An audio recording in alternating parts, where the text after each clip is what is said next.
என்றும் நான் செல்ல மாட்டேன். வீடு என்பது கர்த்தர் நமக்கு கொடுக்கப்பட்ட ஒரு ஸ்தலம். சபை என்பது தேவன் உலாவுகிற ஒரு இடம்.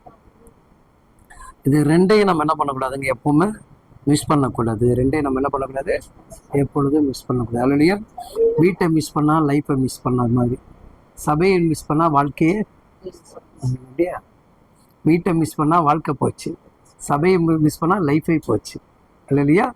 அதனால இது ரெண்டையும் நம்ம எப்படி பார்க்கணுமா, கண்ணும் கருத்துமாக பார்க்கணும். நான் சபைக்குள்ளேயே இருந்துக்கிட்டு வீட்டை பார்க்கலனாலும் தவறு, வீட்டுக்குள்ளே இருந்துட்டு சபையை பார்க்காம இருந்தாலும் தவறு. ரெண்டையும் என்ன பண்ணுங்க, நிதானமாக பார்த்து நம்ம செயல்பட வேண்டும் இல்லையா. அப்போ தேவன் ஏதோ ஒரு காரியத்தை செய்கிறார். இன்னைக்கு நிறைய பேர் ஆவிக்குரிய பிள்ளைகள் நீங்கள் அறிந்து கொள்ளக்கூடிய 2 ரகசியத்தை குறித்து இன்னைக்கு நம்ம தியானிக்க போகிறோம். ஒருவேளை சிலருடைய இருதயங்களை தொடலாம், சில இருதயங்களை குத்தலாம். எது குத்தினாலும் என்ன பண்ணுங்க, ஆவியினட்டை கேட்டு மன்னிப்பை பெற்றுக்கொள்ளுங்கள். கர்த்தர் உங்களுக்கு உதவி செய்வாராக. 2 கொரிந்தியர் 5ஆம் அதிகாரம் 9வது வசனங்கள் இவ்விதமாக சொல்லுகிறது. அதிநிமித்தமே நம் சரீரத்தில் குடியிருந்தாலும் குடியிராமல் போனாலும், நன்றாக இந்த வசனத்தை நீங்க கவனிச்சு பாருங்க. ஒருவேளை நான் தேவனுக்குள் பிரியமாக இருந்தாலும் இல்லாமல் போனாலும் நான் எப்பொழுது அவரை மட்டுமே பிரியப்படுத்தணும். யாரை மட்டும்? தேவனை மாத்திரமே பிரியப்படுத்துங்க இல்லையா. அப்ப தேவனை பிரியப்படுத்துகிற மனுஷர்கள் யார்? தேவனை பிரியப்படுத்துகிற மனுஷர்கள் யார் அப்படின்னு அவர் தேடி தேடி பார்க்கும்போது அவருக்கேற்ற மனிதர்கள் யாருமே இல்லை. இங்க யாரெல்லாம் தேவனுக்கு பிரியமான மனுஷர்கள் சொல்லுங்க பார்க்கலாம். எல்லாருமே சரி. எந்த வகையில தேவனுக்கு நீங்க பிரியமா நடந்துக்கிட்டீங்க சொல்லுங்க. அப்ப தேவனுக்குள் ஏன் உனக்கு பிரியமாக இருக்க முடியல இல்லையா. அப்போ ஆண்டவர் சொன்ன மனுஷன் மீது வைக்கக்கூடிய பிரியம் வேற. மனுஷன் என்னன்னா தன்னுடைய அடிப்படை தேவைகள் பூர்த்தி செய்யலைன்னா உன் மேல கோவப்படுவான் இல்லையா. அதே தேவன்கிட்ட அப்படி கிடையாது. அவர் எதை எதிர்பார்ப்பார்னா, நீ எனக்கு கொடுக்க போறது கிடையாது, நான் தான் உனக்கு கொடுக்க போகிறேன். ஆனா அங்க நீங்க என்ன பண்ணணும்னா, நீங்க கொடுக்கணும். என்ன கொடுக்கணும்?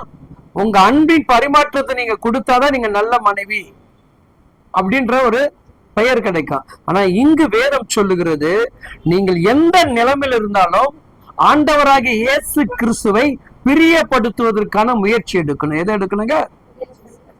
முயற்சி எடுக்கணும். அதனாலதான் ஆண்டவர் சொல்றாரு, என் பிரியமானவனே உன் ஆத்துமா வாழ்வதை போல் நீ எல்லாவற்றிலும் வாழ்ந்து சுகமாக இருப்பாய். என்ன சொல்றாருங்க? என் பிரியமானவனே. யாருங்க? அப்போ அவருக்கு பிரியமாக நம்ம மாறினா நம்முடைய ஆத்துமா என்ன பண்ணுமா? வாழ்ந்திருக்கும் சுகமா. அது எப்படி? சுகமாக வாழ்ந்திருக்கும் இல்லையா. அப்ப தேவனை எப்படி பிரியப்படுத்துகிறது? தேவனை எப்படி பிரியப்படுத்துகிறது? அவர் ஐஸ் வச்சா உருகிடுவாரா? உருகிடுவாரு. அவர் பயங்கரமா ஐஸ் வச்சீங்கன்னா என்ன பண்றாரு? உருகிடுவாரு. அவர்கிட்ட போய் நான் அழுதா மயங்கிடுவாரு. யாரா என்னை திட்டாங்கன்னு சொல்லிட்டு போய் நான் அவர்கிட்ட கம்ப்ளைண்ட் கொடுத்தா எனக்காக ஏஞ்சி வந்துருவாரு. யாராவது என்னை பாவத்துல கொண்டு போய் விழ வைக்கிறாங்க, ஆண்டவரே என்னை காப்பாத்து சொன்னா உடனே தேவதூதர் அனுப்பிச்சு காப்பாத்திடுவாரு. இப்படிதான் அவர் நமக்கு செய்கிறாரே கண்டி நமக்கு நெகட்டிவ் ரோலாக எதையுமே செய்ய மாட்டார். ஆனா அதுவே மனிதன் என்ன பண்ணுவான்? எல்லாமே என்ன பண்ணுவான்? நெகட்டிவா செய்வான். நீ அழுதானே சொல்லுவான், நீ எதா பண்ணனாலதான் அழுதுட்டு உட்காந்துருக்கிற. கடங்கார திட்டினா என்ன சொல்லுவான்? நீ எனக்கு தெரியாம கடன் வாங்கிட்ட. அப்போ மனுஷனுடைய இயல்பான குணம் வேற, தேவனுடைய குணம் வேற. அப்ப தேவ குணத்தை நீ அறிந்து தேவனுக்கு ஏற்றபடி பிரியமாக இருக்குன்னு கர்த்தர் விரும்புகிறார். நல்லா நீங்க தாவீதை பாத்தீங்கன்னு வச்சுங்களேன், சவுலுடைய மகன் 2 பேர் ரொம்ப சிநேகிதர். 2 பேர் எப்படிங்க? ரொம்ப நேசம் பாசம் அவ்வளவு அளவில்லாதவங்க. ஏன்னா ஆனா சவுலானவன் தாவீதை எதிர்க்கிறான். சவுலானவன் யாரை எதிர்க்கிறான்? தாவீதை எதிர்க்கிறான். தாவீதை கொலை செய்யணும்னு நினைக்கிறான். ஆனா அந்த குடும்பத்துல ஒருத்தன் யாரை நேசிக்கிறாங்க? எப்படி இந்த நேசம் வெளிப்பட்டது? எதனால இவங்க ரெண்டு பேருக்கு அந்த அன்பின் கனெக்ட் கர்த்தர் உருவாக்கி கொடுத்தார்? எதன் மூலமா? தேவன் மீது எப்பொழுதும் தாவீது பிரியமுள்ளவனாக இருந்தான். தேவன் மீது எப்படிங்க ரொம்ப பிரியமாக இருந்தான். வனாந்தரத்தில் இருக்கும் போது கர்த்தரை விட்டு கொடுக்கல. அவனுக்கு வந்து ஒரு யுத்தத்துக்கான ஒரு முயற்சி வரும்போது அங்கேயும் கர்த்தரை விட்டு கொடுக்கல. அவன் 100 பேருக்கு தலைவராக்கும் போது அங்கேயும் தேவன் அவன் விட்டு கொடுக்கல. எப்பெல்லாம் அவன் தேவனை பிரியப்படுத்த ஆரம்பிச்சானோ அந்த பிரியமானது யார் மூலமாக வெளிப்படுதுங்க? எதிரியுடைய குடும்பத்திலிருந்து நம்மை நேசிக்கக்கூடிய உறவாக கர்த்தர் மாற்றுகிறார். அல்லையா? அப்ப அந்த கர்த்தர் மீது பிரியம், அந்த கர்த்தர் மீது பிரியம். ஒரு முறை என்ன நடக்குன்னா, சவுல் தாவீதை கொலை செய்வதற்காக திட்டமிடுகிறதை தாவீது அறிந்து கொள்வான்.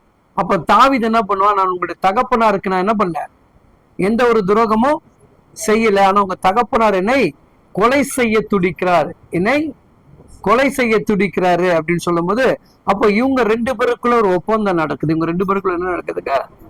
ஒரு ஒப்பந்தம். அவர் என்ன சொல்றாம, என் தகப்பனார் சின்ன காரியமாக இருந்தாலும் பெரிய காரியங்கள் இருந்தாலும் எனக்கு தெரிவிக்காமல் எதையும் அவர் செய்ய மாட்டார். அல்லையா? அப்போ தன்னுடைய உயிரை யார் கையில கொடுக்குறாங்க? யார் கையில கொடுக்குறான்? அவன் பேர் என்ன? யோனாத்தான் கையில கொடுக்குறான். அல்லையா? அப்போ இந்த யோனாத்தான தேவன் என்ன பண்றாருங்க? தன்னுடைய ரூபத்துல அவனுக்கு வெளிப்படுத்தி காட்டுறார். அதனால நீங்க கவனிச்சு பார்க்கும்போது, யாக்கோபு ஒரு சில சமயத்துல போராடி வீடு திரும்பும் பொழுது அவனுடைய சகோதரன் என்ன பண்ணுவாங்க? அவனை எதிர்த்து 400 பேர் வருவாங்க. ஆனா அவன் தன் சகோதரன் மீது பிரியம் கொண்டு தேடி வருகிறான். ஆனா யாக்கோபுக்கு என்னவா தெரியுது? தன்னை கொலை செய்ய வரான் என்கின்ற எண்ணம். அப்போ இந்த ரெண்டு செய்தி அவனுடைய இருதயம் என்ன பண்ணுதுங்க? தேவனிடத்துல போறான். யார்கிட்ட போறான்? தேவனிடத்தில் பிரியமாக தன்னுடைய அன்பை வெளிப்படுத்துகிறான். நல்லா நீங்க புரிஞ்சுங்க. நான் சொல்ற காரியத்துல நீங்க கரெக்டா வந்தீங்கன்னா, நீங்க பிரச்சனை வரும்போது யார்கிட்ட பிரியமா இருக்கிறீங்க? பிரச்சனை வரும்போது நீங்க யார்கிட்ட பிரியமா இருக்கிறீங்க? யாராவது உங்ககிட்ட அன்பா பேசுறவங்ககிட்ட போய் பிரியமா உட்காந்துக்கிறீங்க. யாராவது உங்க குறைக கேட்டா அவங்க கிட்ட போய் உட்காந்துக்கிறீங்க. அப்ப அந்த பிரியமானதை அவன் என்ன பண்றாங்க? தன்னுடைய நெருக்கடி வரும்போது, தனக்கு பிரச்சனை வரும்போது அவன் என்ன பண்றாங்க? தன் தேவனை தேடி தன்னுடைய அன்பை வெளிப்படுத்துகிறவனாக கடந்து போகிறான். அதான் இரவு முழுதும் தேவனோடு போராடினான். இரவு முழுதும் அந்த போராட்டம் எங்கு கொண்டு வந்து நிறுத்துதுங்க? சகோதரத்தில் அன்பை கொண்டு வந்து நிறுத்துகிறது. ஒருவேளை அவன் உண்மையிலே தன் சகோதரை அழிக்கக்கூடிய எண்ணத்தில் அவன் வந்திருந்த அந்த எண்ணத்தை தேவ அன்பு என்ன பண்ணதுங்க? மாற்று. யாருடைய அன்பு? தேவ அன்பு மாற்றுகிறது. அப்போ உன்னுடைய எதிரியை எப்படி மாற்ற முடியும்? உன் ஜெபத்தினால் மட்டும்தான் மாற்ற முடியும். ஜெபம் என்பது என்னங்க? உணர்த்துகிறது. ஜெபம் என்பது என்ன? உணர்வடைந்து சீர்பட்டு சிறப்பட்டு பலனுள்ளதாக இருக்க வேண்டும். இல்லையா? ஜெபங்க ஏற்படுத்தி கொடுங்க. இப்ப யாக்கோபு என்ன ஜெபிச்சிருப்பான்? ஆண்டவரே, என் சகோதரனை பல நாள் கழித்து பார்க்கிறேன், அவனுக்கு என்ன உணர்வு வரணும்? தன் சகோதரனை பார்க்கணும், தன் சகோதரத்தில் அன்பா இருக்கணும், சகோதரனை நேசிக்கக்கூடிய குணமாக நீங்க என்ன பண்ணுங்க? அவனை மாற்றி கொடுங்க. அவனை எதிரியாக முன்னாடி என்ன பண்ணாதீங்க? கொண்டு வராதீங்க. அவனுக்கிட்ட என்ன இருக்கணுங்க? உங்க அன்பை நான் பார்க்க வேண்டும். அதான் ஜெபம். எது ஜெபம்? அதுதான் ஜெபம். இல்லையா? அப்படிப்பட்ட ஜெபங்களை இன்னைக்கு அநேக தேவ பிள்ளைகிட்டத்தில் தொலைந்து போயிட்டு இருக்கு. அப்படிப்பட்ட ஜெபம் என்ன பண்ணிருக்குங்க? அநேக தேவ பிள்ளைங்கிட்ட தொலைந்து போயிடுச்சு. அந்த தொலைந்தனாலதான் நிறைய பேருக்குள்ள வேற்றுமை, கசப்புகள், போராட்டங்கள், நுகங்கள் காணப்படுகிறது. இல்லையா? பாருங்களேன், நமக்குள்ள யாருக்கிட்டே ஒத்துமை இருக்குதா? ஒத்துமை இருக்குதா? இல்லையா? ஒரு குறிப்பிட்ட காலம் வரைக்கும் நம்ம பாத்தீங்கன்னு வச்சுங்களேன், ஜெபம் பண்ணும்போது எல்லாருக்கிட்ட அன்பின் ஐக்கியமா இருப்போம். அப்ப இந்த யாக்கோபுடைய ஜெபத்துல நீங்க கொஞ்சம் ஆழமா சிந்திச்சுப்பாங்க. நம்ம போராடின்னு சொல்றோம், விடிய வரைக்கும் போராடின்னு சொல்றோம். அவன் அந்த போராட்டத்துல அவன் என்ன பண்றாங்க? யுத்தம் பண்ணக்கூடியவர் அந்த 400 பேரும் என் சகோதரன் எப்படி இருக்கணுங்க? மாற்றம் உள்ளவர்களாக மாறணும். என் சகோதரன் எப்படி மாறணும்? மாற்றத்தோட இருக்கணும். என்னை பார்க்கும் போது அவனுக்கு என்ன இருக்கணும்? அன்பு வெளிப்படணும். இல்லையா? என்னை எதிரியாக அவன் என்ன பண்ணக்கூடாது? பார்க்கவே கூடாது. அதான் உங்க ஜெபம். என் ஜெபம். அவருடைய ஜெபம் எதை வெளிப்படுத்துறதுங்க? நேசத்தை வெளிப்படுது. அந்த நேசம் எதனால வருது? இயேசு கிட்ட நம்ம நேசிக்கிறதுனால அந்த நேசம் வெளிப்படுகிறது. அப்போ இந்த யாக்கோபுடைய ஜெபம் எப்படிப்பட்ட ஜெபம்? தேவனிடத்தில் தன் சகோதரன் ஜெபம் பண்ணி முடிச்சுட்டான். பேரும் மாத்தியாச்சு, எல்லாம் முடிந்து போச்சு. தேவதூதர்களும் கடந்து போயிட்டாங்க. இப்ப யாரு வராரு? சகோதரர் வருகிறார். ஆனாலும் ஜெபிக்கிற மனுஷனுக்கு ஒரு பயம் இருந்துகிட்டே இருக்கும். யாருக்கு? ஜெபிக்கிற மனுஷனுக்கு என்ன இருக்கும்? ஒரு பயம் இருந்துகிட்டே இருக்கும். எந்த நேரத்துல எப்ப கையை தூக்க போறான், எப்ப அடிக்க போறான் என்பதை எல்லாவற்றையும் நம்ம என்ன பண்ண போறோங்க? யோசித்து கொண்டே இருப்போம். சிந்திச்சு பாருங்க. கிட்ட வந்துட்ட பிறகு நம்ம கைகள்லாம் உதரமா இருக்காதா? ஜெபம் பண்ணி முடிச்சிட்டோம், ஆண்டவர்கிட்ட ஒப்பு கொடுத்துட்டோம், தெய்வதூதர் வாக்கு கொடுத்துட்டாங்க, நீ ஆசீர்வதிக்கப்பட்டவன்டா, உன் பேர் ஆசீர்வதிக்கப்பட்டது, உன் இடம் ஆசீர்வதிக்கப்பட்டது, உன் நிலம் ஆசீர்வதிக்கப்பட்டது, எல்லாம் சொல்லிட்டாங்க, ரொம்ப பிரியம்தான் அப்படின்னு நினைச்சிட்டு நிற்கும் போது கடங்காரம் வந்து நின்னா எப்படி இருக்கும்? குஷ்டமா இருக்குமா? கஷ்டமா இருக்குமா? குஷ்டமா இருக்கிற மாதிரி காதல் கட்டுச்சு. எப்படி இருக்குமா? கஷ்டமா இருக்கு. எப்படி இருக்கும்? கஷ்டமா இருக்கும் இல்லையா? இப்பதான் ஆண்டவர் என்ன சொன்னாரு? ஜெபம் பண்ணும்போது எனக்கு வார்த்தை கொடுத்தாரு. நிறைய பேர் பாத்தீங்கன்னா, நிறைய பேர்கிட்ட அந்த ஒரு என்ன சொல்லுவாங்க, எனக்கு ஆண்டவர் உத்தரவு கொடுக்கட்டும், எனக்கு ஆண்டவர் உத்தரவு கொடுக்கிட்டு வரணுங்க. சரி, கடனுக்கு ஆண்டவர் உத்தரவு கொடுத்தாரு தானே? ஜெபம் பண்ணி நீ கடன் அடைக்க மாட்டப்ப ஏன் உடனே கடன்காரன் வரான்? எங்க கடன்காரன் வரான்? ஆண்டவர் தானே உத்தரவு கொடுத்தாரு. அப்ப பைத்தியக்காரத்தனமா நம்ம என்ன பண்றோங்க? தேவ பேரை சொல்லி நம்ம ஏமாத்தி திரிஞ்சிட்டு இருக்கோம். தேவ வார்த்தையா பேசுவாரு. கடங்காரன் இன்னைக்கு கடனை அடைச்சிருவேன், இன்னைக்கே வந்து கடங்காரன் வீட்டுல வந்து நிக்க மாட்டேன்னு சொல்லவே மாட்டார். நான் வாங்கின கடன், நான் வாங்கின காரியம், நான் எந்த சூழ்நிலை வாங்கினா அவருக்கு தெரியும். ஆனா என்னன்னா, என் ஜெபத்தை என்ன பண்ண பிரியப்படுற ஜெபம் இருக்கு. ஜெபம் பண்ணி முடிச்சிட்ட பிறகு தேவன் என்கிட்ட சொல்லிட்டாரு, இன்னைக்கு வீட்டுல கடங்காரம் வரமாட்டேன்னு சொல்லிட்டாரு, உத்தரவு கொடுத்துட்டாரு அப்படின்னு பார்த்தா பக்கத்துல எத்தனை கடங்காரம் வருவான்? 3 கடங்காரம் வந்து நிற்பான். இப்ப எந்த தேவன் உத்தரவு கொடுத்தாரு? இப்ப நீங்க எதை பேசி கொண்டு இருக்குன்னு கவனிச்சு பாருங்க. ஆனா இல்லையா, ஜெபிக்கும் போது கூட சில பேர் எனக்கு ஆண்டவர் உணர்த்தினார் அப்படின்னு நம்ம சொல்லுவோம் இல்லையா? என்ன உணர்த்திட்டார்? உணர்த்துறதுலாம் என்ன? உணர்த்துறதுலாம் என்னங்க? அத என்ன தோணும்? உள்ளாரன்னா தோணும். சொல்லுங்க. யாரா வியாதியா இருந்தா பாரம் வரும். எந்த யாருக்கு வியாதியா இருந்தா? நான் கேட்டது, நான் சொல்ற வார்த்தை கேட்கல. உனக்குள் உள்ளான ஒரு உணர்வு எப்படி வரும்னு கேக்குறேன். சவிதா கஷ்டப்பட்டா ஜெபிப்பேன். நல்லா இப்ப கரெக்டா வந்துட்ட. சபிதா கஷ்டப்படுறத தெரிஞ்சுதான் நீ ஜெபிக்கிற. அதான் ஜெபம். உணர்வு வந்து என்ன பண்ற? சபிதாக்கு இந்த மாதிரி ஆயிடும் நினைச்சு நீ ஜெபிக்கல. சொல்றது புரியுதா? முதல் தெளிவுபடுத்துற உங்களுக்கு. உணர்வு எப்படின்னா, என் தேவன் என்னோட என்ன பண்ண தெல்ல தெளிவா பேசுறதா உணர்வு. தெல்ல தெளிவா பேசுறது உணர்வு. இப்போ என் மேல எனக்கு என்ன பிரச்சனைனா நான் என்ன பண்ணுங்க, ஐயோ எங்க ஐயாக்கு எந்த ஒரு தீங்கு வந்துடக்கூடாதுன்னு சொல்லி ஜெபிப்பேன். அது உணர்வு கிடையாது, அது ஜெபம். அதுதான் ஜெபத்துக்கு உணர்வுக்கு நம்ம என்ன பண்றோங்க, வித்தியாசம் தெரியாம ஜெபிக்கிறது. தெரியுதா? அப்போ யாரும் குறையில உங்களுக்கு உணர்த்துகிறேன். ஏன்னா நிறைய பேர் நீங்க என்ன பண்றீங்க, ஆண்டவர் எனக்கு உணர்த்தினாரு, ஆண்டவர் எனக்கு செய்தாரு அப்படின்னு கிடையாது. எங்கிட்ட என்ன பண்ண தெல்ல தெளிவா பேசும். மகனே ஸ்ட்ராங்கா நில்றா, உங்கள்கிட்ட நான் இருப்பேன்டா அப்படின்னு பேசுகிறது இல்லையா? அப்ப இந்த உணர்வும் தெரியல, ஜெபமும் தெரியல, எப்படி ஜெபிக்கணும் தெரியல, கருத்தாக ஞானமாக செயல்படவும் நமக்கு தெரியல இல்லையா? அப்போ இந்த மனுஷன் ஜெபித்த ஜெபத்தினுடைய அர்த்தத்தை நீங்க புரிஞ்சுக்குங்க. அவன் இவ்வளவு நேரம் போராடினான், தேவன் பேசினார். அவன் பேசின தினம் சொல்றாரு, இனி உன் பேர் என்னவா இருக்காது. அது தெளிவா உணர்வு பூர்வமாக ஆண்டவர் கிட்ட பேசுறாரு. யாருகிட்ட பேசுறாருங்க? உணர்வு பூர்வமா பேசுறாரு. அந்த உணர்வு தான் என்ன பண்ணுதுங்க, அன்பை வெளிப்படுத்துகிறது. எதை வெளிப்படுத்துகிறது? அன்பை வெளிப்படுத்து. இப்ப சொன்னாங்க இல்லையா, 3 தடவை இப்படி போடணுமா, அப்படி போனா மண்டைக்குள்ள ஏதோ மசாலத்தை ஏத்திட்டா போயிட்டு வந்துட்டு தான் இருக்கணும். நம்ம வேலைக்கு போறது எதுக்கு போறோம்? வேலைக்கு போனா வீட்டுக்கு வந்தோம், வீட்டுக்கு வந்தா வீட்டு பிரச்சனை, வேலைக்கு போனா வேலை பிரச்சனை, சபைக்கு வந்தா சபை பிரச்சனை, முடிஞ்சு போச்சு. நீ 3ஐயும் ஒன்னா போட்டு மண்டைக்குள்ள குழப்பிட்டா எது உனக்கு ரூட்டு கொடுக்கும்? கொடுக்கவே கொடுக்காது.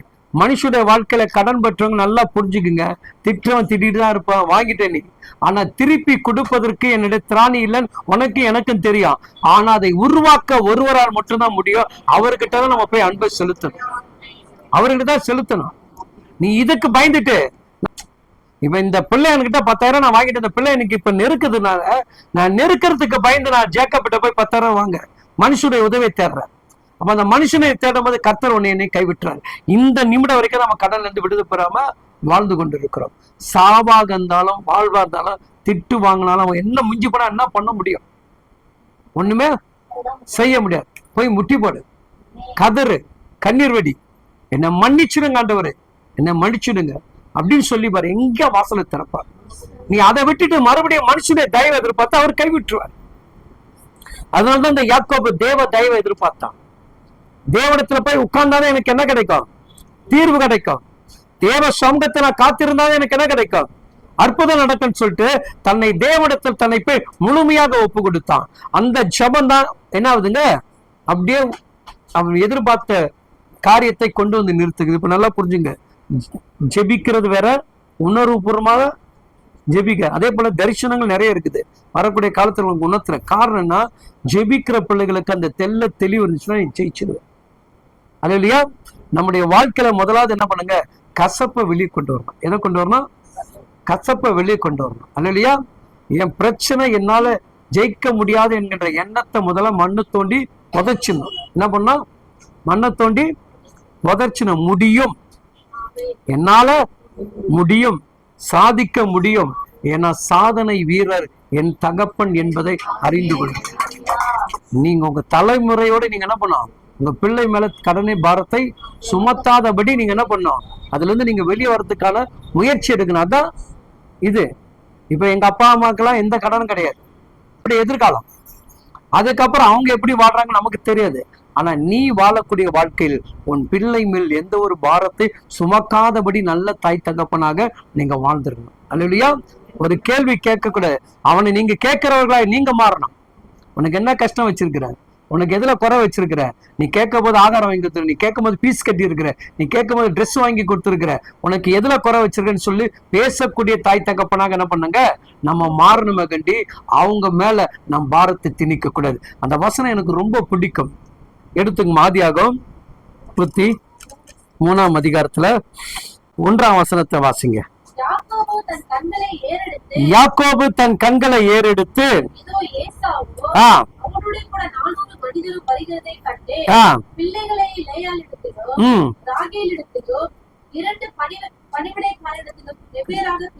அதை விட்டுருங்க, 3ஆம் வசனத்துல வாசிங்க. போய் 7 விசை தரை மட்டும் குனிந்து வணங்கி, நல்லா கவனிச்சு பாருங்க, இதுக்கப்புறம் அர்த்தம் சொல்றேன்.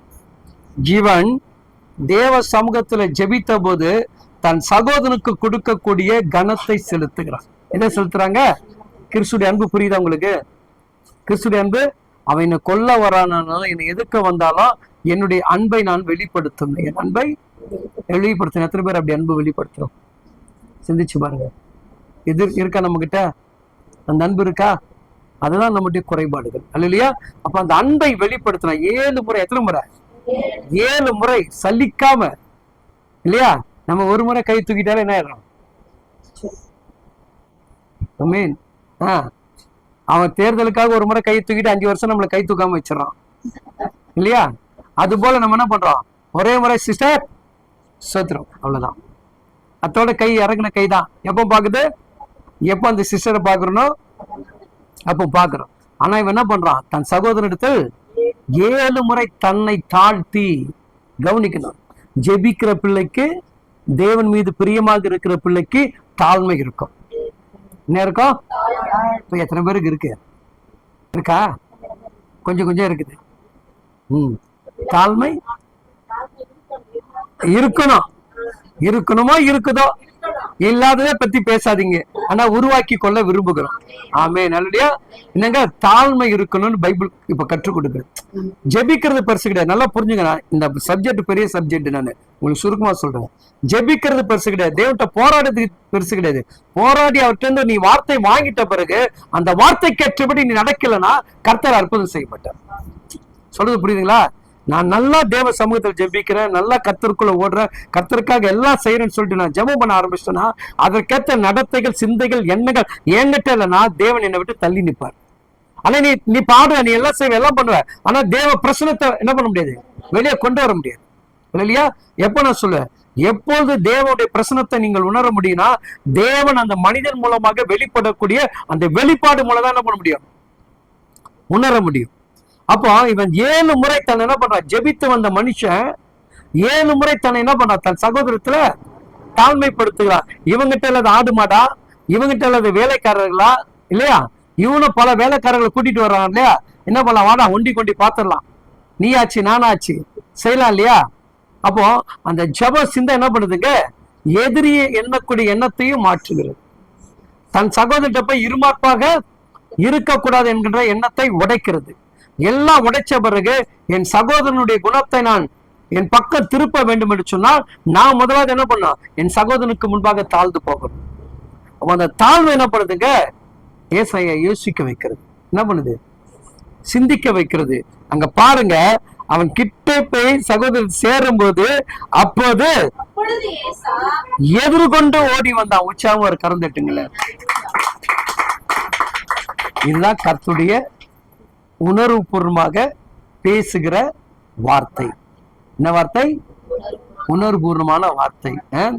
எனக்கு ஏவிட்டாரு, எனக்கு சொல்லிட்டாரு, செஞ்ச பிசாசு ஏவல் மாதிரி என்ன பண்றீங்க, எல்லாமே சொல்லிட்டுறீங்க. உணர்வுபூர்வமா ஜெபிக்கிற பிள்ளைகள் நன்றாக புரிஞ்சுக்குங்க, தேவன் உணர்த்தினார் என்ற வார்த்தையே வாயில வராது. நல்லா புரிஞ்சுக்குங்க, தெளிவா சொல்றேன்.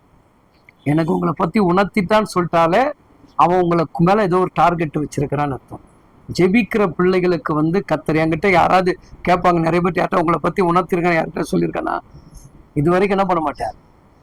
அல்லையா, உணர்த்துறது வேற, அல்லையா, ஜெபிக்கிறதா கடமை கொடுத்த, ஜெபிக்கும் போது ஆவியில பேசுகிறதா. அப்போ எனக்கு இவங்க பத்தி தெரியுது, இவங்களை பத்தி கர்த்தர் சொல்றாரு அப்படின்னா உனக்குடைய எண்ணங்கள், சிந்தைகள் எல்லாம் யாரை குறிச்சு இருந்திருக்கு, கரெக்டா அவங்கள குறிச்சு இருக்கும்போது என்னுடைய நல்ல குணங்கள்லாம் மறைக்கப்படும், என்னுடைய நல்ல குணங்கள் மறைக்கப்படும். என்னை அறியாத சில குணங்கள் இருந்தது பாத்தீங்களா, அது உங்க முன்னாடி மேல் நோக்கி நிற்கும். அப்ப அந்த மேல் நோக்கி நிக்கிற அந்த எண்ணத்தை வச்சு என்ன பண்ணுங்க, அதற்கேற்றபடி கர்த்தர் உணர்த்திட்டாரு, இந்த சாயல் இருக்குது, இந்த காரியம் இருக்கு அப்படின்னு பேசுவோம். ஆனா இங்க பாருங்க, இந்த ஜெபம் எவ்வளவு அழகா மாத்துது பாருங்க.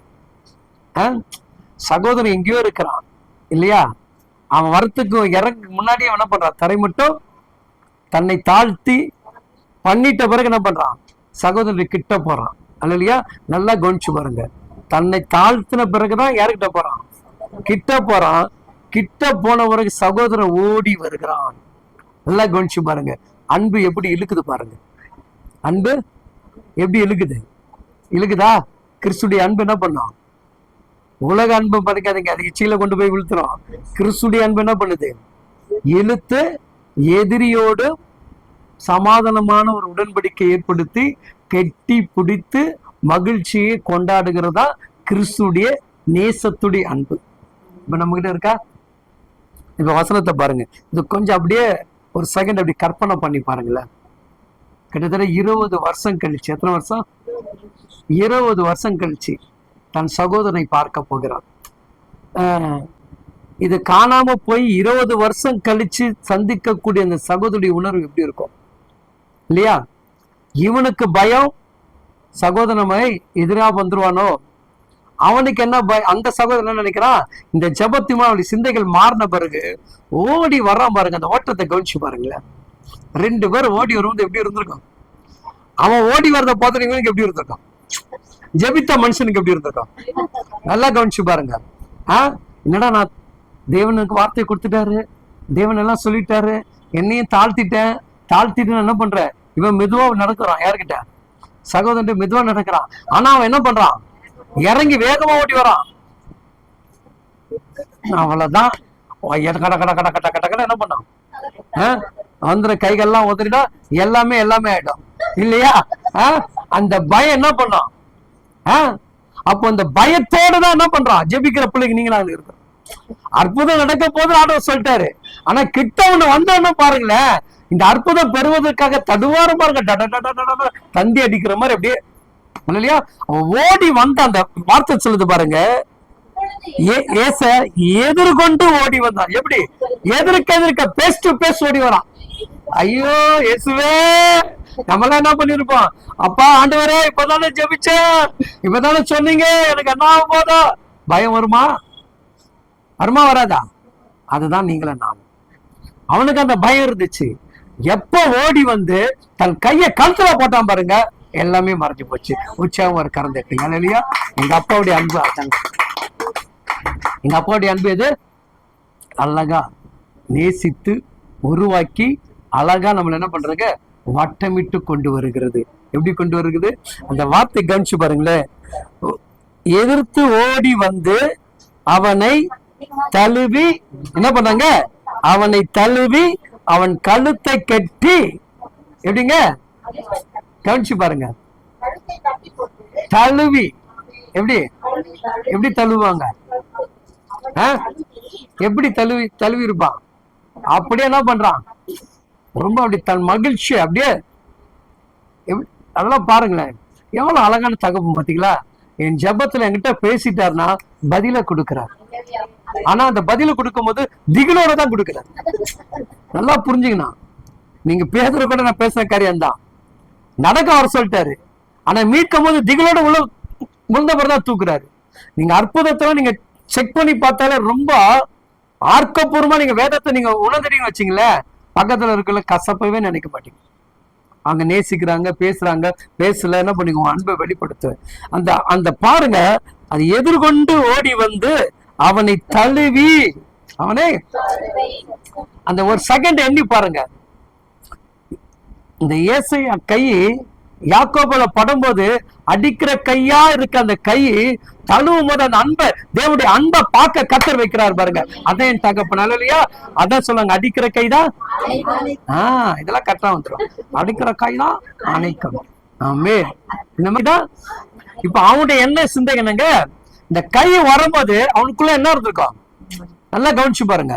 ஓடி வந்து இப்படி நிற்கும் போது அவனுக்கு என்ன இருந்திருக்கும்? என்ன நம்மளை பிடிச்சி தள்ள வரானோ, எது வரானோ, அப்படி அந்த கை மேலப்பட்ட பிறகு தேவ அன்பு வெளிப்படுது பாருங்க. அந்த கை உரசும் போது தேவன் தன் கரத்தோடு இணைக்கிறதை உணர்ந்தா அதுதான் ஜெபத்துடைய பதில். எதுங்க?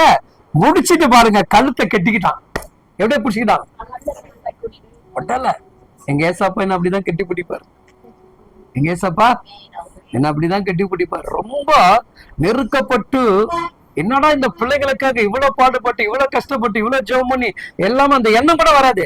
ஆனா பேசுகிற அந்த வார்த்தை அப்படியே வரும்போது என்ன பண்ணா, நொறுக்கி போய் உட்கார்ந்து என்ன பண்ணாங்க? அவர் ஒரு அரவணைப்பு வரும் பாருங்க, எல்லாமே தவிடுபடியா போயிடும், மறந்து போயிடும். அந்த செகண்ட் நிறைய நேரத்துல அந்த அந்த சபைக்குள்ள உட்கார்ந்து அந்த அனுபவத்தை கற்றுக்கொண்டு தேவன் என்ன பண்ற பேச அந்த மகிழ்ச்சி பாருங்க. அந்த கட்டி தழுவும் போது இருக்குது பாருங்க, அந்த அணைப்பு இருக்கு பாத்தீங்களா? விட மாட்டேன் தம்பி, உன் கூட நான் இருக்கிறேன்டா. என்ன சொல்றாங்க? விட மாட்டேன், அவன் கூட இருக்கிற, பயப்படாது. இதே போல உன் ஆண்டவராக இயேசு கிறிஸ்து உன்னை கட்டி தழுவது நான் இருக்கிற, விடவே மாட்டேன்னு சொல்லி அணைக்கிறார் பாருங்க. அதுதான் உங்க தகப்பன். அவருடைய அன்பு, அவருடைய அன்பு. கட்டி பிடித்து தழுவிக்கொண்டு முத்தம் செய்தார்கள். இருவரும் ஆனந்த கண்ணீர்னால் அழுதார்கள். எப்படி அழுதார்கள்? 20 வருஷம்டா டே தம்பி, அண்ணா 20 வருஷம்னா என்ன மன்னிச்சுடு டே, நான் உனக்கு அப்படி பேசிருக்க கூடாது, நான் பேசினால்தான் நீ ஓடி போயிட்ட இப்படின்னு 2 பேருக்குள்ள அந்த அழுக என்ன பண்ணுதுங்க? பேச ஆரம்பிக்கிறது. எப்பொழுது தேவனிடத்தில் வைராகியமாக போராடி தேவ அன்பை பெற்றுக்கொண்டானோ அந்த அன்பு என்ன பண்ணுச்சு? கிடைச்சிச்சா? அதுதான் உணர்வுபூர்வமான தேவன் பேசுகிற ஜெபம். இப்போ உங்க ஜெபம்லாம் எப்படி இருக்கு? சிந்தித்து பாருங்க, யோசிங்க. ஆழமா நைட்டு உட்காந்து இது போல நம்மள ஏசப்பா கட்டி பிடிச்சா எப்படி இருக்குன்னு சிந்திச்சு பாருங்க. அந்த அன்புக்குள்ள வாங்க. கேட்ட